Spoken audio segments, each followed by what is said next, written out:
শবে বরাতের কোনো আমল আছে কিনা, শবে বরাতের রোজা ও নামাজের নিয়ম কি, সবচেয়ে বহুল জিজ্ঞাসিত প্রশ্ন এখনকার। শবে বরাত আসছে, যেটাকে আসলে হাদিসের ভাষ্যে বলা হয়েছে মধ্য শাবানের রাত, শবে বরাত না, এটার হাদিসের ভাষ্যের নাম কি? মধ্য শাবানের রাত। এই মধ্য শাবানের রাত বা মধ্য শাবানের রজনী, এই রাতে যেটাকে আমরা শবে বরাত বলি, এই রাতের নামাজের নিয়ম কি? কয় রাকাত পড়তে হবে, কোন রাকাতে কোন সূরা কতবার পড়তে হবে, এটা বহুল জিজ্ঞাসিত একটা প্রশ্ন।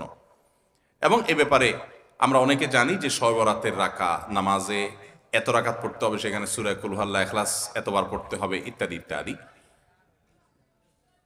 লাইলাতুল কদর ছাড়া অন্য যে সমস্ত রাতের ফজিলত আছে, এর মধ্যে 10টা রাতের কথা আল্লাহ তাআলা শপথ করেছেন, ওয়াল ফাজরি ওয়া লায়ালিন আশর। সে 10টা রাত হলো জিলহজের প্রথম দশক। খবরও নেই আমাদের দেশে মানুষের, যে রাতগুলোর শপথ আল্লাহ কোরআনে করছেন, কত ফজিলতপূর্ণ, কিন্তু জিলহজের প্রথম দশকের রাতের কোনো বিশেষ ফজিলতের কথা আমরা কয়জনে জানি? যাই হোক, মধ্য শাবান রজনীর কথা আমরা বেশি জানি শুধু না, সবচেয়ে বেশি আমরা এ রাতে ইবাদত বন্দেগীর চেষ্টা করি। তো সবচেয়ে বেশি চেষ্টা তো হওয়া উচিত হলো লাইলাতুল কদরে। এর পাশাপাশি যদি কেউ মধ্য শাবান রাতে আল্লাহ তাআলার ক্ষমা লাভের চেষ্টা করে, সেটা দর্শনীয় না, সেটা জায়েজ। এ রাতের এতটুকু ফজিলত অবশ্যই প্রমাণিত যে আল্লাহ রাব্বুল আলামিন এ রাতে হিংসুক ছাড়া, মুশরিক ছাড়া বাকি মানুষগুলোকে সাধারণ ক্ষমা ঘোষণা করেন। অতএব এ রাতের একেবারে কোনোই ফজিলত নেই, ব্যাপারটা সেরকম না। বিভিন্ন হাদিসের আলোকে এটুকু অন্তত সাব্যস্ত হয় যে আল্লাহ তাআলা হিংসুক এবং আপনার মুশরিক ছাড়া, মানুষের পিছিয়ে লাগে শত্রুতা, এই মানুষটা বাকি মানুষকে মাফ করে। তাহলে মধ্য শাবানের রাত বা যেটাকে শবরাত বলছি আমরা, এই রাতের মূল আমলই হলো, এটাকে কেন্দ্র করে মূল আমলই হলো নিজেকে শিরক এবং হিংসা থেকে পরিচ্ছন্ন করা, সাধারণ ক্ষমার উপযুক্ত করা। এটা হলো মূল আমল, বাস। এর বাইরে আপনি ক্ষমা লাভের জন্য যদি চেষ্টা করেন, সেটা কোনো দর্শনীয় বিষয় নয়। তবে এই রাতকে কেন্দ্র করে বিশেষ ফরম্যাটে নামাজ, রাত জেগে, তারপর বিশেষ ফরম্যাটে ইবাদত, এই সূরা এতবার, এই নামাজ এত রাকাত, এরকম কোনো কথা কোরআন হাদিসে বর্ণিত হয়নি। এগুলো আমরা মনগড়া বানিয়ে নিয়েছি। এবং যদি এরকম কোনো ফরম্যাট আমরা ঠিক করে নিয়ে সেভাবে ইবাদত করাটাকে আমরা এ রাতের আমল, শরিয়া সিদ্ধ আমল মনে করি বা সুন্নাহ আমল মনে করি বা কোন নির্দিষ্ট আমল মনে করি, তো একটা বেদাতে পর্যবেসিত হবে। অতএব বাড়াবাড়ি এবং ছাড়াছাড়ি এই দুইটাই আমাদেরকে পরিহার করতে হবে। যতটুকু আছে ততটুকু আমরা আমল করব এবং এসে আমল অনুযায়ী আমরা চলার চেষ্টা করব। শবে বরাতে সবচেয়ে বেশি মানুষ মসজিদে কেন ভিড় জমায় বলেন তো? শবে কদর বেশি ফজিলতপূর্ণ না এই রাত? শবে কদর কোনো তুলনা আছে শবে কদরের সাথে কোনোটার? কিন্তু শবে কদরে কি এত মানুষ ইবাদত বন্দেগী করার চেষ্টা করে শবে বরাতে যত করে? কারণ কি? মিষ্টির জন্য বলে, খারাপ বলেন নাই।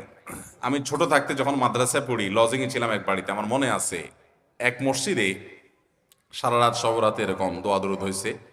এবার শেষে মিষ্টি বিতরণ হচ্ছে, জিলাপি দিত আর কি তখন। তো জিলাপি দেওয়া হচ্ছে, তো এক আল্লাহর বান্দা তার যে জিলাপি দিচ্ছে সবাই দুটো দুটো করে দিচ্ছে, ভুলে তার একটা পড়ছে আর কি। পরে সে জিলাপিটি নিয়ে এসে বাইরে ওই মুয়াজ্জিন বেচারার 14 গোষ্ঠী গালিগালাজ করতে করতে বলতেছে যে সারা রাত বেটা সবচেয়ে বেশি কানলাম আমি, আর দিছে আমার একটা। আল্লাহর কাছে এই নসিব চাই এই একটা জিলাপি নিয়ে পাইলাম। সে কানতে কানতে মুয়াজ্জিনকে গালিগালাজ করতে উঠতে যাচ্ছে। আমার ছোটবেলার ঘটনা। যাই হোক, তো মিষ্টির জন্য যায় না, এটা পুরোপুরি সঠিক না। এত অভাব পড়ে না যে সারা রাত মানুষ মসজিদে পড়ে থাকবে একটু মিষ্টি একটা প্যাকেটের জন্য, আমার মনে হয় না। আমার যেটা মনে হয়, সবচেয়ে বেশি মানুষ এ রাতে ইবাদত বন্দেগীর চেষ্টা করে, কারণ মানুষ মনে করে এ রাতে ভাগ্য নির্ধারণ হয়। অতএব এক রাতে ইবাদত বন্দেগী করে যদি সারা বছরেরটা ফাইনাল করে ফেলতে পারি, মন্দ কি? এই হলো মূল কাহিনী। আল্লাহ তাআলা আমাদেরকে বিশুদ্ধ পদ্ধতিতে ইবাদত বন্দেগী করার তৌফিক দান করুন। তাহলে ভাইরা আমার, মধ্য শাবানের রজনীতে আমরা আল্লাহ তাআলার কাছে ক্ষমার উপযুক্ত হওয়ার জন্য, হিংসা শিরক থেকে মুক্ত হওয়ার চেষ্টা করব। ক্ষমা পাওয়ার জন্য প্রচেষ্টা আমাদের থাকবে। কিন্তু ওই যে বেদাতি পন্থায় বিশেষ ফর্মে ঠিক করে ইবাদত, নামাজ, হালুয়া রুটি খায় মানুষ। হালুয়া রুটি কেন খায়?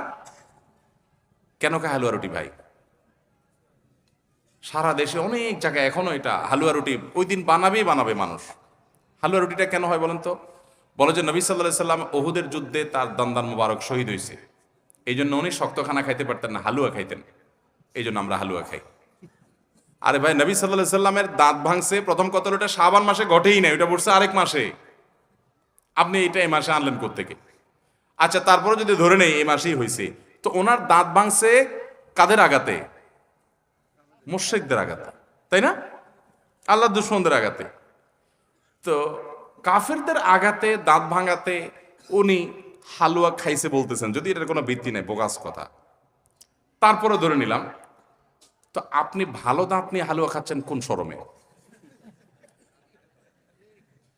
আপনার বাপের একটা শত্রু আছে, আপনাদের ফ্যামিলির একটা শত্রু আছে, সে আপনার বাপের ধরে আচ্ছা ধরে মেরে ঠ্যাং ভেঙে দিছে। আপনার বাপ বেচারা ওই ভাঙা ঠ্যাং নিয়ে একটা লাঠি নিয়ে ভর করে করে খোড়ায় খোড়ায় উনি হাঁটেন, কারণ পা ভেঙে গেছে বেচারার। আপনি আপনার বাবার ওই যে শত্রু, যে আপনার বাপের পা ভাঙছে, ওই শত্রুর সাথে আপনার বিরাট দরম বরম দোস্তি, চা দোকানে আড্ডা ফাড্ডা মারেন, সব জায়গায় ঠিক আছে, কিন্তু বাড়িতে আইসা বাপের সামনে আপনি ভালো পাও নিয়া একটা লাঠি নিয়ে আপনি খোড়ায় খোড়ায় হাঁটেন। কেন? বাবার প্রতি সহমর্মিতা দেখা, যে আমার বাবার যেহেতু পা ভেঙে দিছে, এই জন্য বাবা খোঁড়া খোঁড়ায় হাঁটে, আমি এখন ভালো পাও নিয়া লাঠি নিয়ে খোঁড়ায় খোঁড়ায় হাঁটতেছি। কি বলেন? এই দৃশ্য যদি দেখে আপনার বাপে কি করবে? হাতের লাঠিটা দিয়ে বলবো, আমার পাও যা যাক, তোর আগে কয়টা বাড়ি দিবে এত, তুই আমার ব্যাঙ্গাইতে আসছস?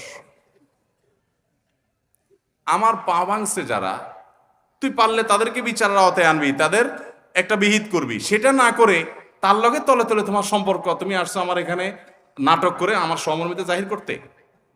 নবী সাল্লাল্লাহু আলাইহি সাল্লামকে যারা দাঁত ভাঙছে তাদের সাথে তো দোস্তির কোনো কমতি নেই, তাদের প্রতি তো আপনার সহমর্মিতার কোনো কমতি নেই, ওয়ালা বারা বলতে কিচ্ছুই নেই।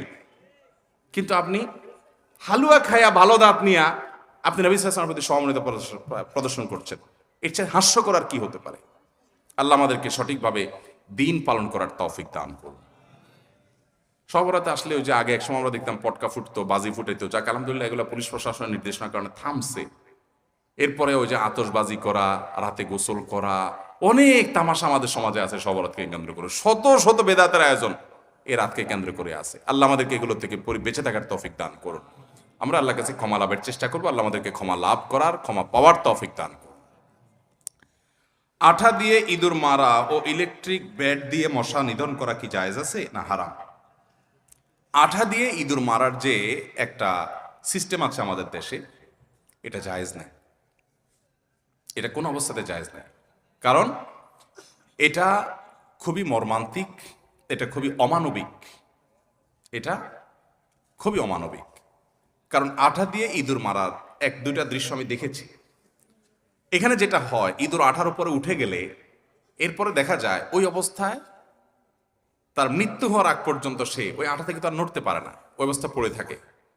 এবং যে ব্যক্তি ইঁদুর ধরার জন্য ফাঁদ আটছে আঠা দিয়ে, ওই ব্যক্তিও আর ওই ইঁদুরকে আঠা থেকে বের আলোক করতে পারে না। আলোক করতে গেলে চামড়া শরীর সব আলাদা হয়ে যায়, ছিঁড়ে যায় জীবন্ত। তো এতটা অমানবিক ভাবে তাকে হত্যা করার কোনো প্রয়োজন তো আপনার পড়ে নাই। আরো তো বহু পদ্ধতি আছে, তাকে আপনি হত্যা করেন, বিষ প্রয়োগ করে হত্যা করেন। যে প্রাণী আপনার উপদ্রব করে, আপনার কষ্ট দেয়, আপনি তাকে হত্যা করতে পারেন আপনার উপদ্রব থেকে বাঁচার জন্য, সেটা যায়। আসসালামু আলাইকুম, সবাই আশা করি ভালো আছেন। আর শুরু থেকে লাস্ট অবধি আমার এই ভিডিও দেখার জন্য অসংখ্য অসংখ্য ধন্যবাদ। আশা করি আপনাদেরকে এই ভিডিও শুরু থেকে লাস্ট অবধি দেখে অনেক মজা পাইছেন, অনেক ভালো লাগছে, অনেক কিছু জানতে পারছেন। তা সবাই এই যে কি মাস চলতেছে, শাবানের মাস আইছে। তা আমাদের শাবানের মাসকে যে কি নামাজ, কি আমল, আমাদের শবে বরাত কীভাবে করতে হবে, শবে বরাতের আমল কি, এগুলো আমরা অনেকেই হয়তো জানি না। তা আমাদের এই পছন্দের যে হুজুর, আমরা যে হুজুরদেরকে বিশ্বাস করি, যে হুজুরদের কথাগুলো আমরা পালন করি, তাদের কাছ থেকে আমরা শুনি এবং কি আমরা জানার চেষ্টা করি। তো অবশ্যই আপনাদের সেই সব পছন্দের হুজুরের ওয়াজ নিয়ে আপনাদের মাঝে হাজির হয়েছি। তা অবশ্যই যারা যারা দেখছেন অবশ্যই শেয়ার লাইক করতে ভুলবেন না। আর যদি সাবস্ক্রাইব না করে থাকেন তো আমার ভিডিওটা সাবস্ক্রাইব করে আমাদের পাশে থাকবেন, আর একটা লাইক করবেন, আর বেশি বেশি করে শেয়ার করে দেবেন, যেন আপনার মতন ভিডিও থেকে কিছু শেখা অন্য কেউ যেন শেখে, আর আপনার এই শেয়ারের মাধ্যমে অন্য কেউ শিখবে আর আপনিও সওয়াব পাবেন অবশ্যই আশা করি। তা সবাই ভালো থাকেন, সুস্থ থাকেন। এই মুহূর্তে আপনাদের কাছ থেকে বিদায় নিচ্ছি। নেক্সট কোনো ভিডিও আপনার সাথে আমাদের অনেক সুন্দরভাবে দেখা হবে, কথাও হবে। আর ভিডিওটা ভালো লাগছে কি না কমেন্ট করে জানাতেও ভুলবেন না। তা সবাই ভালো থাকেন, সুস্থ থাকেন। আল্লাহ হাফেজ। আসসালামু আলাইকুম ওয়া রাহমাতুল্লাহি ওয়া বারাকাতুহু।